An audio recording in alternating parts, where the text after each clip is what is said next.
प्रभु का धन्यवाद, प्रभु की स्तुति हो। आइए हम प्रभु का धन्यवाद करेंगे, उसकी तारीफ करेंगे। परमेश्वर महान है प्रिय, और परमेश्वर ने हम सबको एक बार फिर सौभाग्य दिया कि हम सब उसके चरणों में बैठ करके उसकी तारीफ करने पाएँ। आइए हम धन्यवाद करेंगे प्रभु का। धन्यवाद पिताजी, हालेलुया हालेलुया। राजाओं के राजा, प्रभुओं के प्रभु, सर्वशक्तिमान परमेश्वर, हालेलुया। धन्यवाद धन्यवाद धन्यवाद। अति करुणा में परमेश्वर, आपकी स्तुति हो। हालेलुया। धन्यवाद धन्यवाद धन्यवाद धन्यवाद धन्यवाद। जीवित परमेश्वर, आपका धन्यवाद धन्यवाद धन्यवाद। आपकी कृपा के लिए, आपकी दया के लिए महान और जीवित परमेश्वर, आपका धन्यवाद करते हैं। प्यारे प्रभु जी, आज के इस समय के लिए धन्यवाद करते हैं। प्रभु, आपने सौभाग्य दिया कि हम सब आपके चरणों में बैठ सके। पिताजी, हम सबसे बातचीत करें अपने वचन के द्वारा। पवित्र आत्मा जी, आप वचन सिखाएं। और प्रभु जी, हम अपने मन की इच्छाओं के अनुसार नहीं, परंतु आपके वचन के अनुसार अपने जीवन में प्यारे पिता चलने पाएँ। प्रभु जी, दया करें। प्रभु, सब कुछ आपके हाथ में सौंपते हैं। प्रभु जी, आप संभालें। धन्यवाद के साथ प्रार्थना प्रभु यीशु मसीह के नाम से मांगते हैं, हालेलुया। प्रभु की स्तुति हो। आइए हम वचन में जाने से पहले एक भजन गाएंगे। भरपूर जीवन मेरे लिए, भरपूर जीवन तेरे लिए यीशु लाया है तेरे लिए, यीशु लाया है तेरे लिए। भरपूर जीवन तेरे लिए। जीवन से थक कर है क्यों उदास, यीशु है देता जीवन में आस। जीवन से थक कर है क्यों उदास, यीशु है देता जीवन में आस। अनंत जीवन तेरे लिए यीशु लाया है तेरे लिए, यीशु लाया है तेरे लिए।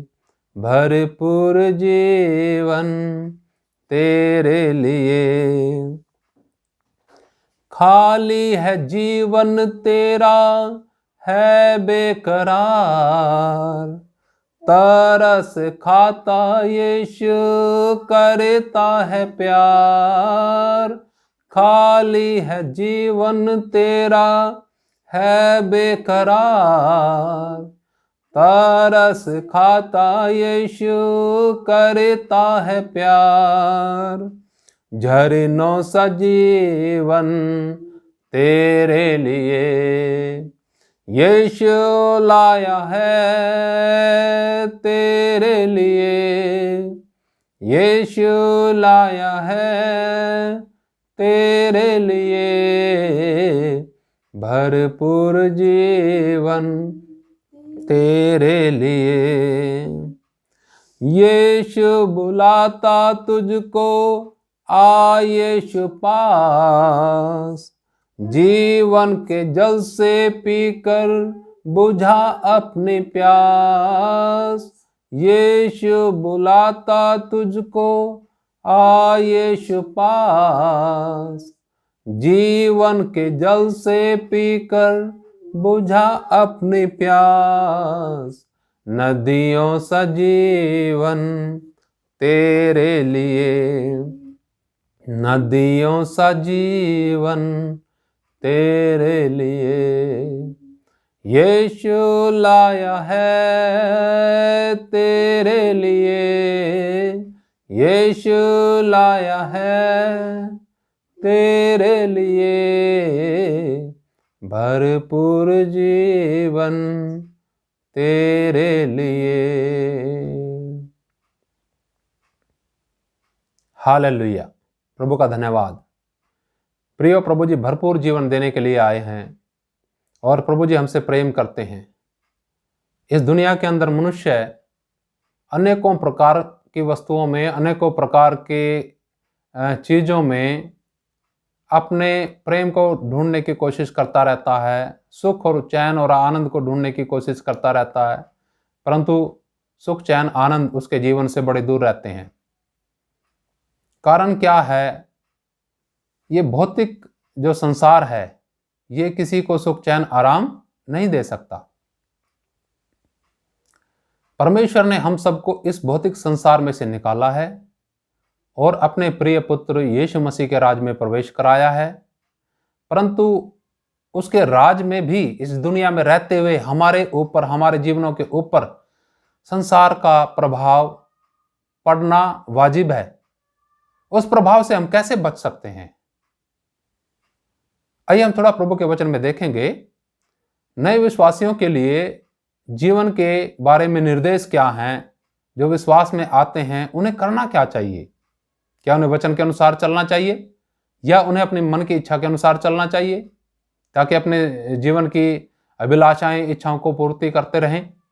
आइए हम प्रभु के वचन में चलते हैं।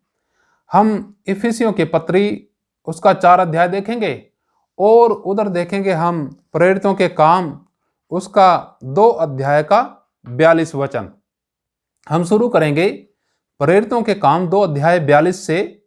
यहां पर ऐसा लिखा, और वे प्रेरितों से शिक्षा पाने और संगति रखने और रोटी तोड़ने और प्रार्थना करने में लोलीन रहे। ये किन के विषय में बातचीत की गई? यहां पर प्रभु का जो वचन है किस विषय में बातचीत करता है?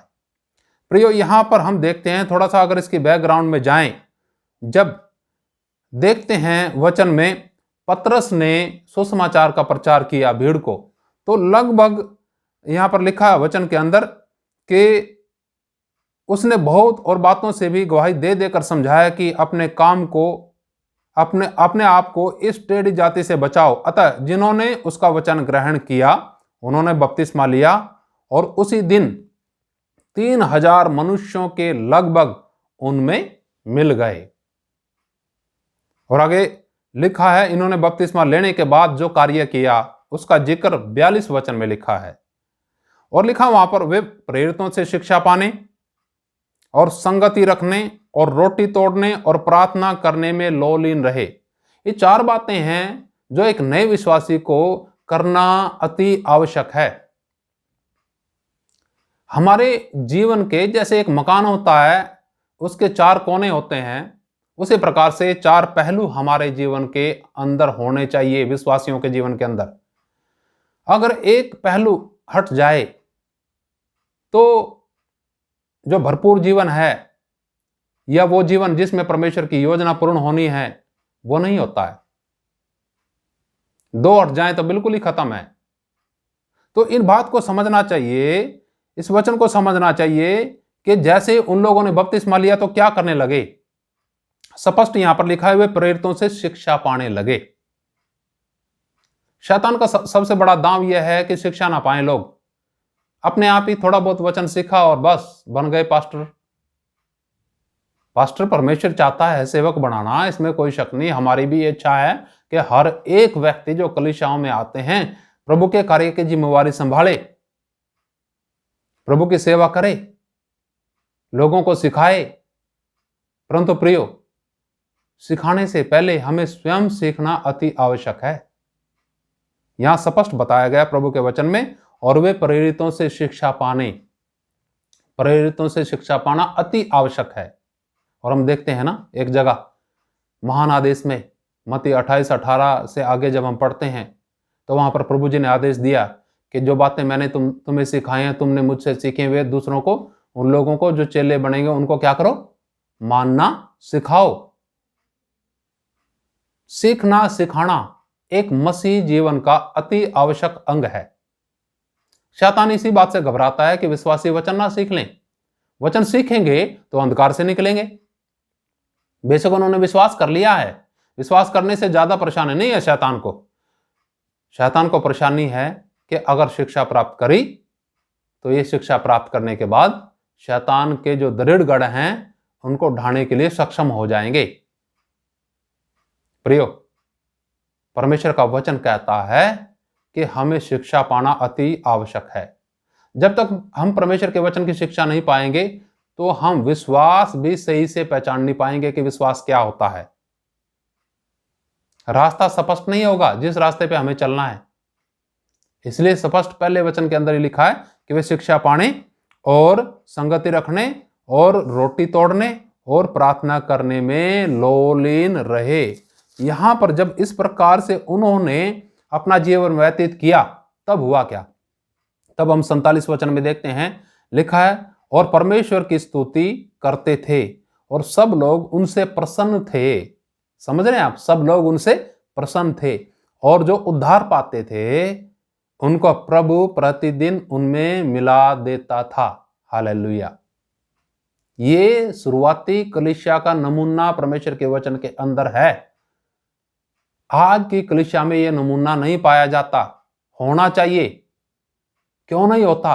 क्योंकि लोग थोड़ा वचन सीखे और मन की इच्छा पूरी करने के लिए, अभिलाषाओं पूरी करने के लिए इधर चले गए उधर चले गए, बस अपने आप में ही सक्षम हो गए। तो वहां जब हम देखते हैं उनके पास जो झुंड हैं या उनके घरों में कोई नया व्यक्ति नहीं आता विश्वास में, उसका कारण है ना, क्योंकि वचन के ऊपर उनकी नींव नहीं डली है। वचन के ऊपर हमारी नींव डलना है। हमें वचन सीखना है प्रेरितों से, जो हमारे शिक्षक हैं उनसे सीख करके फिर हमें जरूर परमेश्वर की आराधना करनी है, अपने जीवन में उसे उतारना है, जिसे देख करके लोग क्या होंगे? परमेश्वर की बड़ाई करने पाएंगे। और परमेश्वर ही है प्रतिदिन आत्माओं को कलीसिया में जोड़ेगा। प्रभु का धन्यवाद। यहां पर एक हिस्सा हमने देखा और दूसरा हिस्सा भी हम देखेंगे। ये इफिसियों की पत्री उसका 4 अध्याय में है और इसमें इस प्रकार से लिखा है उसके 11 वचन में। इफिसियों के पत्री 4 अध्याय उसके 11 वचन में ऐसा लिखा है, उसने कुछ को प्रेरित नियुक्त करके। उधर भी हमने देखा कि वे प्रेरितों से शिक्षा पाने, और इधर भी हमने देखा कि उसने कुछ को प्रेरित नियुक्त करके और कुछ को भविष्यद्वक्ता नियुक्त करके और कुछ को सुसमाचार सुनाने वाले नियुक्त करके और कुछ को रखवाले और उपदेशक नियुक्त करके दे दिया, जिससे पवित्र लोग सिद्ध हो जाएं। याद रखिएगा, क्यों शिक्षा प्राप्त करना? क्यों इन सेवकों की आवश्यकता है? क्यों हमें वचन सीखने की आवश्यकता है? यहां वचन में बताया गया, जिससे पवित्र लोग सिद्ध हो जाएं और सेवा का काम किया जाए। आप समझ रहे हैं? सेवा तो करना चाहते हैं पर सीखना नहीं चाहते। कई लोग सेवा को सोचते हैं सिर्फ प्रचार करना ही सेवा है। सेवा कलीसिया में कुछ भी कार्य मिले उसे बड़े दीनता हलीमता से बड़ा सौभाग्य समझ के जो व्यक्ति करते हैं, परमेश्वर उनको चुनता है और उनके जीवन में होकर के कार्य करता है और प्रतिदिन उनके जीवन के द्वारा आत्माएं कलीसिया में जुड़ती हैं। आज यहां पर हम देख रहे हैं कि नए विश्वासियों को क्या वचन सीखना अति आवश्यक है? वचन कहता है कि बहुत जरूरी है, ताकि क्या हो? सिद्धता में बढ़े और सेवा का काम किया जाए। और आगे वचन में बताया गया, और मसीह की देह उन्नति पाए, और जब तक कि हम सब के सब विश्वास और परमेश्वर के पुत्र की पहचान में एक ना हो जाएं और एक सिद्ध मनुष्य न बन जाएं और मसीह के पूरे दिल डोल तक न बढ़ जाएं, ताकि हम आगे को बालक ना रहें, जो मनुष्यों की ठग विद्या और चतुराई से, उनके भ्रम की युक्तियों के और उपदेश के हर एक झोंके से उछाले और इधर उधर घुमाए जाते हैं। प्रियो, जो बालक होते हैं वो क्या करते हैं? किसी ने बड़ा बालकों को आकर्षण दे दिया, टॉफियां दे दी, कुछ दे दिया, तो वो उधर चले जाएंगे, क्योंकि बालक हैं। वो बालकपन से ऊपर उभरना है तो परमेश्वर ने अधीनता ठहराई है। परमेश्वर के दासों की अधीनता में रह करके परमेश्वर के वचन को सीखते हुए सिद्धता में बढ़े और सेवा का कार्य किया जाए, और बालकपन से निकल करके एक समझदार और शाणे हो जाएं और एक जो विश्वास है हम सबका, उस विश्वास में एक हो जाएं। हालेलुया। प्रभु का धन्यवाद। तो मैं यही समाप्त करना चाहूंगा। परमेश्वर का धन्यवाद करते हैं आज के वचन के लिए। अद्भुत वचन है जो परमेश्वर ने हमें दिया, ताकि आप लोग भी उसमें सहभागी हो जाएं, उसको समझने पाए। आप जुड़े हुए हैं संगति के साथ बेशक, परंतु क्या क्या आवश्यक है? परमेश्वर का वचन सीखना और सिखाना बहुत आवश्यक है। आइए हम प्रार्थना करेंगे। धन्यवाद पिताजी, इस समय के लिए धन्यवाद करते हैं, अद्भुत वचन के लिए धन्यवाद करते हैं। प्रभु, ये वचन जितने भाई बहन, नौजवान, बच्चे, बुजुर्ग सुनते हैं प्रभु, ये हर एक के हृदय में, आत्मा में और जीवन और व्यवहार में उतरने पाए प्रभु, ताकि प्यारे पिता हर एक विश्वासी विश्वास में मजबूत हो जाए, विश्वास में एक हो जाए और आप में सिद्ध होने पाए, और प्रभु आपकी पहचान में बढ़ते जाएं, आपके पूरे दिल डोल तक बढ़ जाएं प्रभु, वचन के द्वारा पिता। धन्यवाद प्रभु, सब कुछ आपके हाथ में सौंपते हैं।